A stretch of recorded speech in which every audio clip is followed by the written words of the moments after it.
Let's go ahead and talk about Amazon EC2 pricing options. Selecting the right pricing model is very important for running any application in cloud. When you select the right pricing model, then only you are able to utilize the most benefits of the cloud.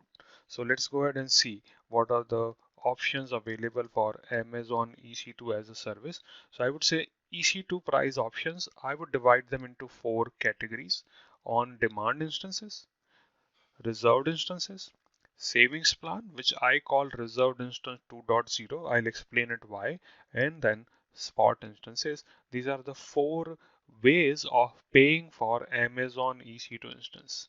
Now we have to be clear here about one thing, that these options which I select doesn't have a different performance level for EC2. What I mean by that? So I logged an Amazon EC2 instance. Let's say that EC2 instance had 4 CPU in that and 16 GB of RAM.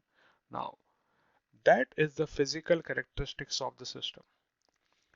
Whether I pay for it in on demand or reserved or savings plan or in spot, the physical characteristics won't change. It would still give me the 4 CPU and 16 GB performance. These are the billing entities which are applied at the end when the bill is generated. Like, let's say you ordered some food and you have a coupon which will give you 10% discount. So food would remain same only when the bill is generated. Because of the coupon you have or because of a membership of a specific club, you may get some discount or you may have a discount voucher which you could apply towards paying for it. So food would remain same. Similarly, EC2 would remain the same, but its billing would be different. The price you pay would be different depending on how you have selected and what kind of option you have selected for EC2 instance. Now, I have listed them in the category of highest price to pay up to the lowest price to pay, and these two are more or less similar. That's why I have put it into a lower price tier. So three tiers we are discussing here in a way: highest price, lower price, and then the lowest price, which is with spot instances, and we'll discuss them, why some is on higher side and why somebody is on the lower side of the instance. I prefer to explain technology through daily life examples. So let's consider that you have come to London, you landed upon Heathrow Airport, and now you want to go to hotel or home or maybe to a place. What options you have for local transport? Let's remove public transport as of now. Let's consider that we have a lot of luggage and we don't want to take public transport. So probably from London Heathrow Airport, I could hire a taxi.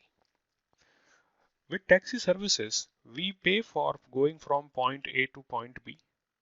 No commitment further. Point A to point B, I pay the money. I do not care about the salary of the driver, road tax of it, vehicle insurance, fuel cost. They charge me based on how much I use the service. That's all we mean by a on-demand type of instance. In on-demand pricing model, when you launch an instance, you pay by the second if that instance is Amazon Linux, Ubuntu, or Windows-based instance. So you run an instance for 200 seconds, the billing would calculate based on 200 seconds the cost, and then you would pay for it. So that is my on demand. Whenever I need it, I would have that instance. Once my work is done, I would terminate it. I would no longer worry about further payment happening on it. So whatever I need, I would deploy. Could be one instance, could be thousands of instances, and I would only pay when I am running these instances.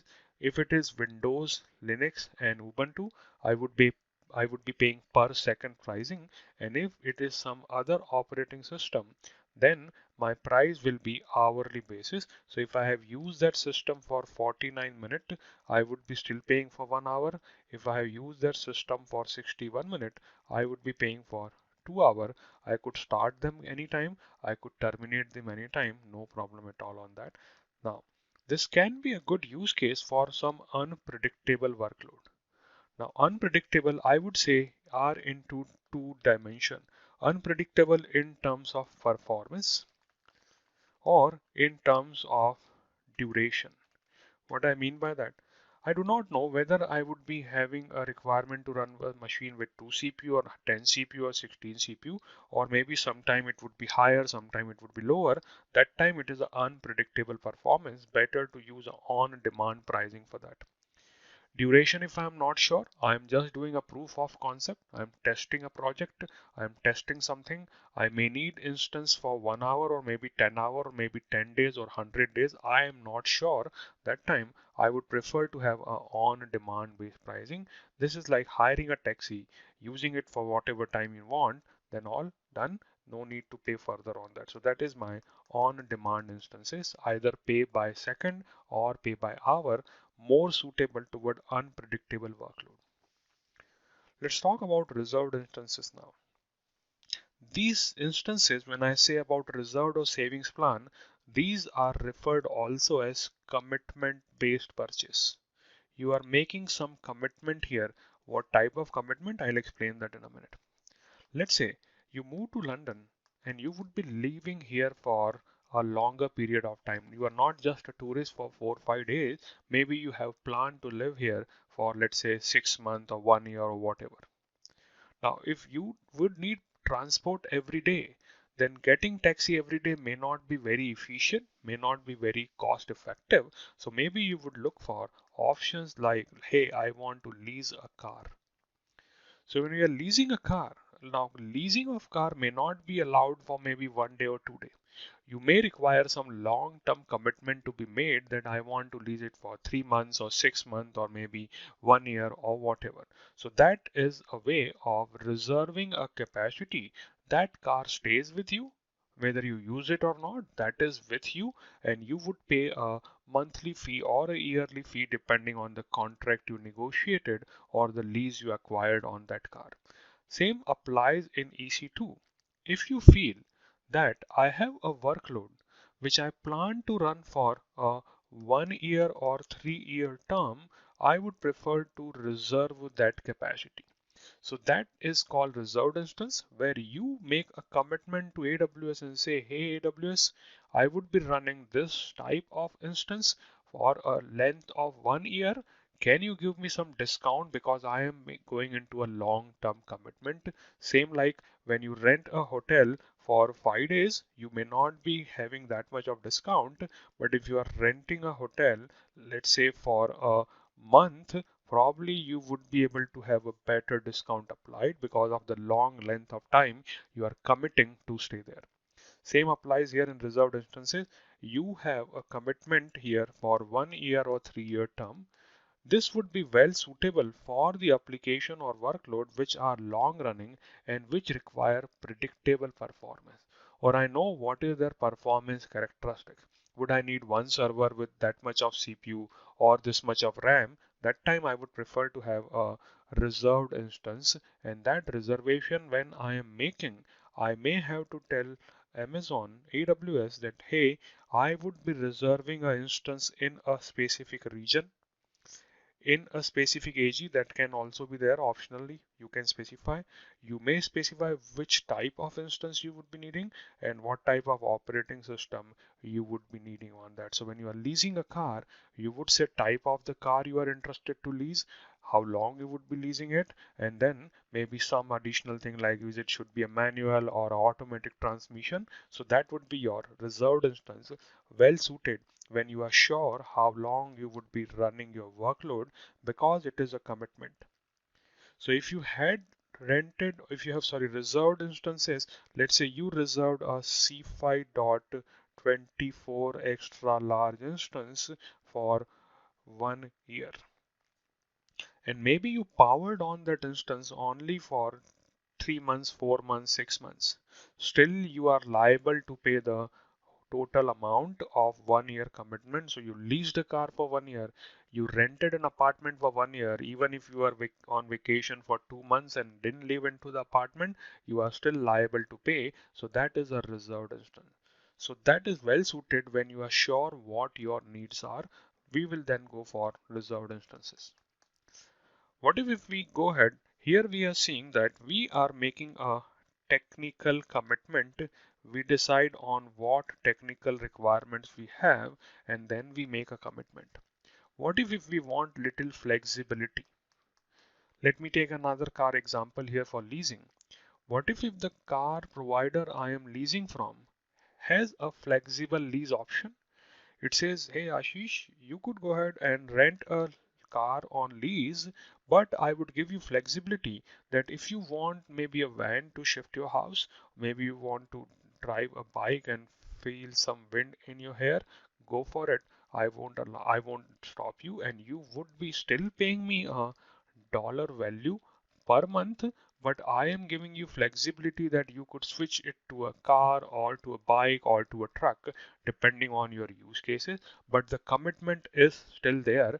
But instead of making a technical commitment like reservation for AC or region or instance type, what is happening here? Here the commitment is on the fixed amount I am going to pay to AWS, and that may be, hey, I would pay you $10 per hour for compute, and in that, whether I launch one instance or maybe a Lambda function or maybe a container, I am just making a commitment for a compute workload. That is what a savings plan is.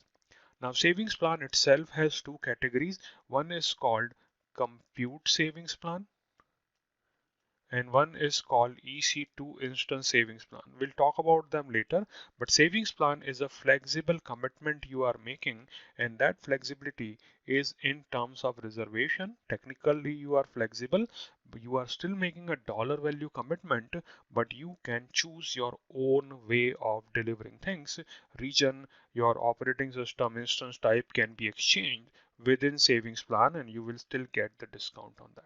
So that is called my savings plan, a flexible lease provider, right?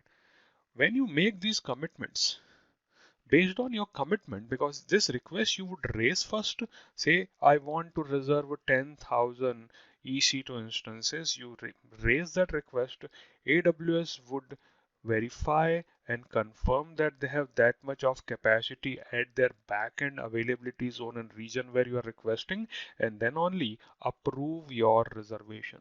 So if you are making a lengthy or a high volume reservation, it may take little time to get a confirmation. Smaller reservation may be approved automatically, but for a lengthy reservation, you may have to wait for a while because AWS would provision that much of capacity in their backend so that they can sustain when those requests actually come. So that is a reservation. And as they are making changes and they are committing their own environment behind the scene for your use case, that's why it is a commitment which you have to pay even if you do not use these instances. All right. Last option here is a spot instance option. Let's go ahead and try to understand this option. What if you need a car, you come to London and you say, Ashish, you are not going to office. Can you give your car to me? I would be happy to give me my car. What you did here, you asked a friend if they are not using that car, then you can ask that car from them and they would be happy to give it to you because you're a friend, right? So same thing applies here. Spot instance is basically the unused capacity of AWS infrastructure. Let me write it down, AWS infra. What I mean by that? Now, let's assume for an example, let's say in London region, AWS has capacity to run 50,000 instances, just a random example. I don't expect that they would have 100% utilization. They would always keep room for scalability and for spikes to come in. So let's say this is 50,000 instance total available, and out of that, currently only 35,000 instances are being utilized or being used by the customer who are using it either in a on-demand fashion or reserved or savings plan fashion. So that is currently being utilized. That would clearly mean that AWS has now 15,000 instances which are not being utilized at all. They are sitting there idle, not generating any revenue for AWS. So now AWS says, hey, we would offer you these 15,000 instances to choose from on a very steep discount. You would be able to leverage it on a very steep discount related to getting a car from the friend. So if a friend is not using the car, he or she can give it to you and then you could drive it. You just have to worry about the fuel cost and maybe some toll taxes if you are going to those places, but you are still much cheaper way of running things than a taxi or lease. So that is a spot instances. This is purely based on supply and demand of the available resources, right? Now, here, the commitment is that your friend has given you your a car, but the friend says, "Hey, I'm not going to office regularly, but if they call me, I would need my car, or maybe I have to pick up my kids from school at this particular time. So please return that car at that time or before that time to me." Same goes into AWS. Let's see this how it manifests here into AWS environment. So these were 15,000 instances which you got on a very discounted prices. Let's say you consumed 10,000 of them. You started using these 10,000 instances, which means free capacity now available on AWS environment is 5,000 free. Done. Now, in the same time, what if these people who are using 35,000, they say we need 6,000 more instances. Now, total capacity available is 50,000, sorry, 5,000, which cannot fulfill 6,000 requests. So what AWS is going to do now, it would say we have given 10,000 instances into spot tier or in spot model. What we will do, we would fulfill that capacity by terminating 1,000 instances from here. That would make free available capacity to 6,000, and then we will fulfill the request of 6,000 instances. Like your friend could call back and say, please return the car. Same way, AWS can claim back these instances which are given to you on a very cheap price because the supply and demand ratio has shifted now, right? So when this happens, you would be getting a 2-minute notice of termination. So AWS to your operating system would send a signal, and that 2-minute notice would be saying that your system is going to be removed or would be pulled back, and you have to take some necessary action so that you can sustain that particular problem. Right. Now you may be thinking, isn't 2-minute notice very short? It is, but if you plan it properly, you could leverage these instances in a very cheap price and you would be able to keep your application cost to very low level. I'll give you some examples that what can be done in this 2-minute notice. Now, before we go into that discussion, we have to be aware here that spot instance may not be the best use case for the most critical workload. If a workload is critical and I have to a always have a service running, probably I won't be using spot instances. Like if your friend has an ambulance, you won't be willing to borrow that ambulance temporarily because that is a critical thing and he or she may need it at the very short notice to go and get to provide help to someone. So in those critical cases, spot instance may not be a very useful thing, but you could use that spot instance in a various ways. So we would say not every application would benefit from spot, but some common applications can always benefit from spot. Like if you have an application which is non-critical, right, which is stateless, right, and which can withstand any interruption. If an interruption happens, I won't have a problem. I would still keep on functioning. After interruption, I would resume and will start back. So those type of application would benefit most from the spot. Now let me explain all these things, non-critical, stateless, and interruption on a blackboard. Let's go ahead and talk about it. So you have your instance running. Maybe you are running an application here. What we would use these instances for, mostly running some stateless workload. So application is running, it is processing some data.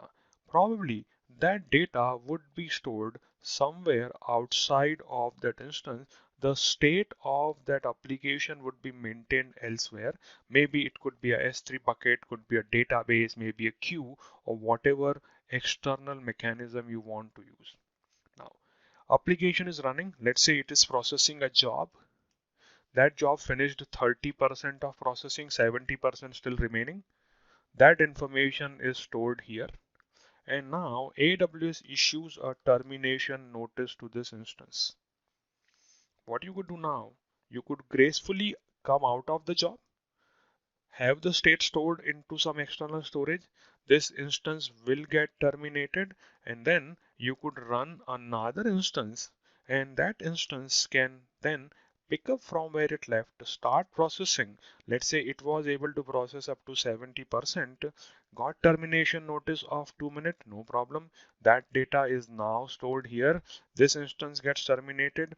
We get another instance ready, and that instance can pick up from where it left and then finish the work if the need be.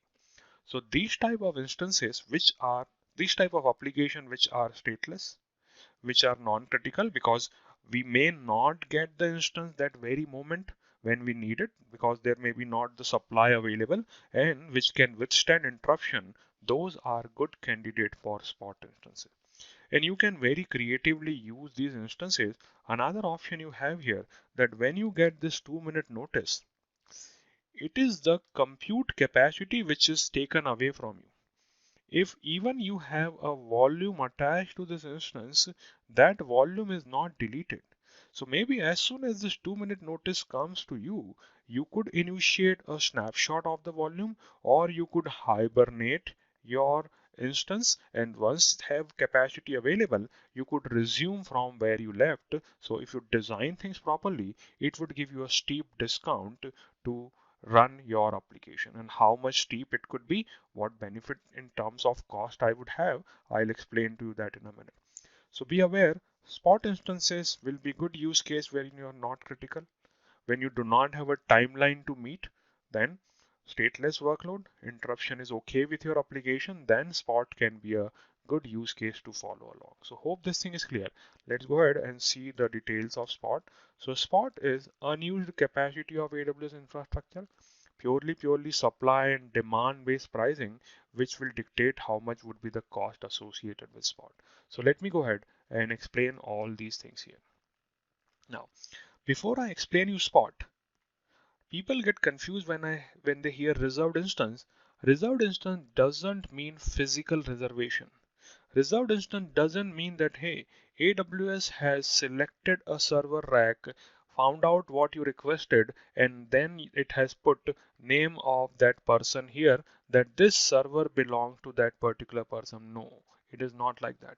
This reservation is in terms of, think like it is a coupon. So you bought whatever you bought.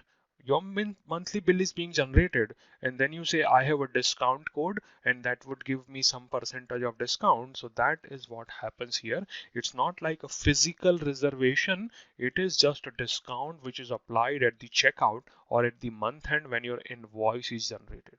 So if you have used that instance capacity in that month, what you reserved, you would get a discounted rate. Anything beyond it would be billed on a regular rate, whatever you have applied for. So that is a reservation.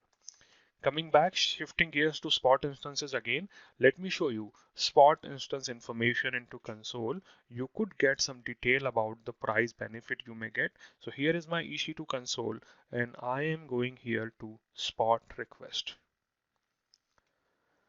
I should be able to see the details of spot requests if I have made. I am interested right now into something called pricing history. So through pricing history, I would be able to say what kind of benefit I may get in a specific instance. So let's go ahead and let's search for C5.24 extra large instance with 190 GB RAM, 96 CPU inside. Let's see the pricing. Linux, and I want my history of data for the last 3 months.